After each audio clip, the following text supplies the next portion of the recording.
সুষ্ঠু নির্বাচন দিতে ব্যর্থ হলে কমিশনকে জবাবদিহি ও শাস্তির আওতায় আনার সুপারিশ করেছে জামায়াতে ইসলামী। শনিবার জাতীয় ঐকমত্য কমিশনের সাথে বৈঠকের ফাঁকে কথা জানিয়েছেন দলটির নায়েবে আমির আব্দুল্লাহ মোহাম্মদ তাহের। একই ব্যক্তির দুইবারের বেশি প্রধানমন্ত্রী থাকতে পারবেন না, এমন সুপারিশও করেছে জামায়াত।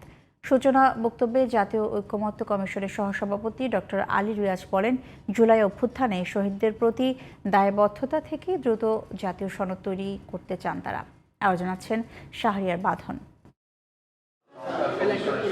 রাষ্ট্র সংস্কারের ১৬৬টি সুপারিশ নিয়ে রাজনৈতিক দলগুলোর সঙ্গে নিয়মিত বৈঠক করছে জাতীয় ঐকমত্য কমিশন। সংসদ ভবনের এলডি হলে শনিবার দ্বিতীয়বারের মতো বৈঠকে অংশ নেয় জামায়াতের নায়েবে আমির ডাক্তার সৈয়দ আব্দুল্লাহ মোহাম্মদ তাহেরের নেতৃত্বে ১১ সদস্যের প্রতিনিধি দল। কখনোই তার সকল কর্মকাণ্ড। সূচনা বক্তব্যে ঐকমত্য কমিশনের সহসভাপতি জানান, সবার সাথে আলোচনার মাধ্যমে দ্রুত জাতীয় সনদ তৈরি করাই তাদের লক্ষ্য।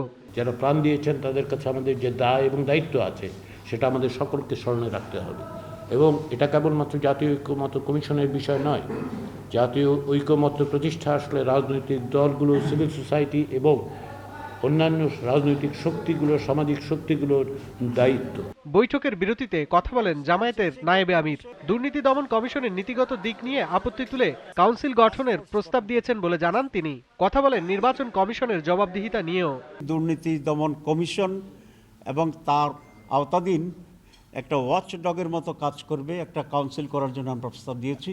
এবং ইলেকশন কমিশনার যারা আছেন তাদেরকে চাকরিকালীন সময়ে তো সুপ্রিম জুডিশিয়াল কাউন্সিল তাদের উপরে শাস্তি নিশ্চিত করতে পারে এবং নির্বাচন কমিশন থেকে রিটায়ার করার পরেও তাদেরকে শাস্তির আওতায় আনতে হবে।